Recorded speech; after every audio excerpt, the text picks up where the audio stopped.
ನಮಸ್ಕಾರ ಸ್ನೇಹಿತರೆ. ಶ್ರಾವಣ ತಿಂಗಳು ಬಂತು ಅಂದರೆ ಸಾಲು ಸಾಲು ಹಬ್ಬಗಳು ಶುರುವಾಗ್ತವೆ. ಶ್ರಾವಣ ಮಾಸದ ಪ್ರಮುಖ ಹಬ್ಬಗಳಲ್ಲೊಂದಾದ ವರಮಹಾಲಕ್ಷ್ಮಿ ವ್ರತ ಶುಕ್ರವಾರದಂದು ನಡೆಯಲಿದೆ. ಮನೆಗೆ ಸಂಪತ್ತು ಸಮೃದ್ಧಿ ಕರುಣಿಸು ಎಂದು ದೇವಿ ಲಕ್ಷ್ಮಿಯನ್ನು ಪ್ರಾರ್ಥಿಸುವ ಪೂಜಿಸುವ ಈ ಹಬ್ಬಕ್ಕೆ ತನ್ನದೇ ಆದ ವೈಶಿಷ್ಟ್ಯವಿದೆ. ಮಹಾಲಕ್ಷ್ಮಿ ಐಶ್ವರ್ಯ ಮತ್ತು ಸಮೃದ್ಧಿಯ ಅಧಿದೇವತೆ. ಕುಟುಂಬದ ಸಂತೋಷ, ಸಂತತಿ, ಆರೋಗ್ಯ ಮತ್ತು ದೀರ್ಘಾಯುಷ್ಯಕ್ಕಾಗಿ ಪೂಜಿಸಲಾಗುತ್ತದೆ. ಶ್ರಾವಣ ಮಾಸದ 2ನೇ ಶುಕ್ರವಾರದಂದು ವರಮಹಾಲಕ್ಷ್ಮಿ ವ್ರತವನ್ನು ಆಚರಿಸಲಾಗ್ತಿದೆ. ಇದಷ್ಟೇ ಅಲ್ಲದೆ ಇದರ ಆಚರಣೆಯ ಹಿಂದೆ ಅನೇಕ ಕಾರಣಗಳಿದ್ದು ಅವುಗಳ ಬಗ್ಗೆ ನಾನು ಈ ವಿಡಿಯೋದಲ್ಲಿ ಹೇಳ್ತಾ ಹೋಗ್ತೀನಿ ಸ್ನೇಹಿತರೆ. ಅದಕ್ಕಿಂತ ಮುಂಚೆ ನೀವೇನಾದರೂ ನಮ್ಮ ಚಾನಲ್ನ ಫಸ್ಟ್ ಟೈಮ್ ನೋಡ್ತಾ ಇದ್ದರೆ ಸಬ್ಸ್ಕ್ರೈಬ್ ಆಗಿ, ಹಾಗೆ ಪಕ್ಕದಲ್ಲಿ ಕಾಣ್ತಿರೋ ಬೆಲ್ ಐಕನ್ ಮೇಲೆ ಕ್ಲಿಕ್ ಮಾಡಿ.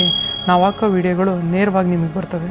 ಸ್ನೇಹಿತರೆ, ನಮ್ಮ ಹಿಂದೂ ಸಂಪ್ರದಾಯದಲ್ಲಿ ಪ್ರತಿ ಹಬ್ಬವೂ ಒಂದು ನಿರ್ದಿಷ್ಟ ತಿಂಗಳು, ನಕ್ಷತ್ರಗಳ ದಿನ ಆಚರಿಸಿದ್ರೆ ಕೆಲವು ಹಬ್ಬಗಳು ನಿರ್ದಿಷ್ಟ ದಿನಗಳಲ್ಲಿಯೇ ಆಚರಿಸುವ ರೂಢಿಯಲ್ಲಿದೆ.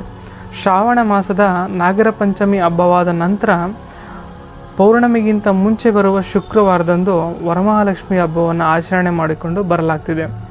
ವಿದ್ಯೆಗೆ ಬ್ರಹ್ಮನ ಅರಸಿ ಸರಸ್ವತಿ ಅಧಿದೇವತೆಯಾದರೆ ಸುಖ ಮತ್ತು ಸಂಪತ್ತುಗಳಿಗೆ ವಿಷ್ಣುವಿನ ಪತ್ನಿ ಮಹಾಲಕ್ಷ್ಮಿಯೇ ಅಧಿದೇವತೆ. ಯಾರಿಗೆ ಲಕ್ಷ್ಮಿ ಚೆನ್ನಾಗಿ ಒಲಿದಿರುತ್ತಾಳೋ ಅಂಥವರ ಬಾಳು ಹಸನಾಗುತ್ತದೆ ಎಂಬ ನಂಬಿಕೆ ಇರುವುದರಿಂದ ಇಂದಿನ ದಿನಗಳಲ್ಲಿ ಬಹುತೇಕರು ಸರಸ್ವತಿಗಿಂತ ಲಕ್ಷ್ಮಿಯನ್ನು ಒಲಿಸಿಕೊಳ್ಳಲು ಬಯಸುತ್ತಿರುವುದು ಆಶ್ಚರ್ಯವಾದರೂ ನಂಬಲೇಬೇಕಾದ ಸತ್ಯವಾಗಿದೆ. ಹಾಗಾಗಿ ಈ ಕಲಿಯುಗದಲ್ಲಿ ಯಾವುದೇ ಜಾತಿಗಳ ತಾರತಮ್ಯವಿಲ್ಲದೆ ಪೂಜಿಸುವ ಏಕೈಕ ದೇವತೆ ಲಕ್ಷ್ಮಿ ಎಂದರೆ ತಪ್ಪಿಲ್ಲ ಸ್ನೇಹಿತರೆ. ಹಾಗಾದರೆ ಸ್ನೇಹಿತರೆ, ಮಹಾಲಕ್ಷ್ಮಿ ಹೇಗೆ ಹುಟ್ಟಿದ್ರು, ಅವರ ಜನನದ ಹಿನ್ನೆಲೆ ಏನು ಅಂತ ತಿಳಿದುಕೊಳ್ಳೋಣ ಬನ್ನಿ ಸ್ನೇಹಿತರೆ.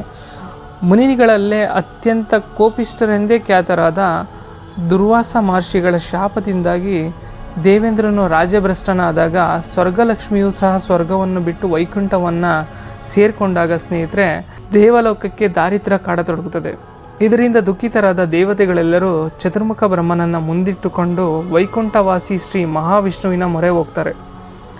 ಭಗವಾನ್ ಶ್ರೀ ವಿಷ್ಣುವಿನ ಆಜ್ಞೆಯಂತೆ ಅಮೃತವನ್ನು ಪಡೆಯಲು ಸಮುದ್ರ ಮಂಥನ ಮಾಡಲು ರಾಕ್ಷಸರು ಹಾಗೂ ದೇವತೆಗಳು ಮಂದಾರ ಪರ್ವತವನ್ನು ಕಡೆಗೋಲಾಗಿ ಮಾಡಿಕೊಂಡು ವಾಸುಕಿಯ ಸಹಾಯದೊಂದಿಗೆ ಸಮುದ್ರವನ್ನು ಕಡೆಯುತ್ತಿರುವಾಗ ಕ್ಷೀರಸಾಗರದಲ್ಲಿ ಪರಿಶುದ್ಧವಾಗಿ ಶ್ವೇತವರ್ಣದಲ್ಲಿ ಮಹೇಂದ್ರನ ಸಂಪತ್ ಸ್ವರೂಪಿಣಿಯಾದ ಮಹಾಲಕ್ಷ್ಮಿಯ ಜನನವಾಗಿ ದೇವತೆಗಳನ್ನು ಅನುಗ್ರಹಿಸಿದ್ದಲ್ಲದೆ ಮಹಾವಿಷ್ಣುವಿನನ್ನು ವರಿಸುತ್ತಾಳೆ ಸ್ನೇಹಿತರೆ. ಸಮುದ್ರ ಮಂಥನದಲ್ಲಿ ಹುಟ್ಟಿದ ವರಮಹಾಲಕ್ಷ್ಮಿಯನ್ನು ಕ್ಷೀರ ಸಮುದ್ರ ಸಂಭವೆ, ಸಮುದ್ರ ರಾಜನ ಪುತ್ರಿ, ಚಂದ್ರನ ತಂಗಿ, ಕಮಲದಲ್ಲಿ ಕಾಣಿಸಿಕೊಂಡಳು ಅಂತಲೂ ಕೂಡ ಕರೆಯಲಾಗ್ತದೆ ಸ್ನೇಹಿತರೆ. ಇನ್ನು ವರಮಹಾಲಕ್ಷ್ಮಿ ವ್ರತ ಏಕಾಚರಣೆ ಮಾಡಬೇಕು, ಅದರ ಮಹತ್ವ ಏನು ಅಂತ ತಿಳ್ಕೊಳ್ಳೋಣ ಬನ್ನಿ.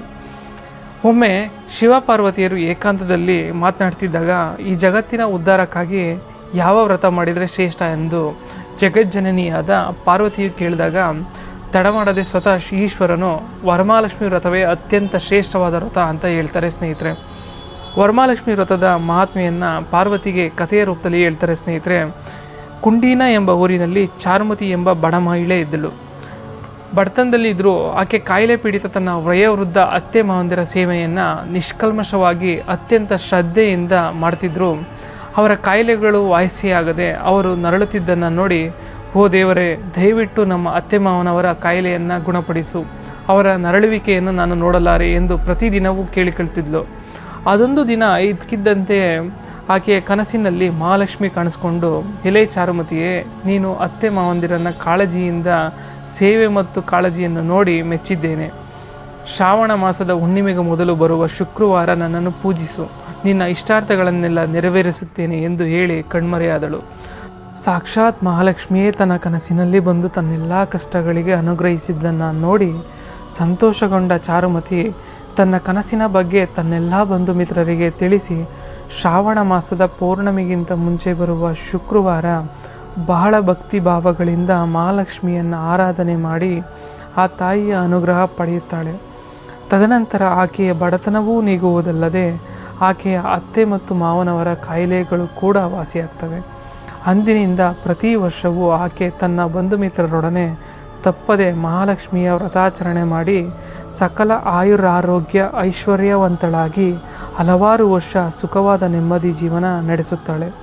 ಸ್ನೇಹಿತರೆ, ಅಂದಿನಿಂದ ಈ ಪೂಜೆಯನ್ನು ವರಮಹಾಲಕ್ಷ್ಮಿಯ ಪೂಜೆ ಹಾಗೂ ವ್ರತಗಳಾಗಿ ಮಾಡಿಕೊಂಡು ಬರಲಾಗ್ತದೆ ಅಂತ ಹೇಳಲಾಗ್ತಿದೆ. ಸ್ನೇಹಿತರೆ, ಈ ವಿಡಿಯೋ ಮುಗಿಸ್ತಾ ಇದ್ದೀನಿ.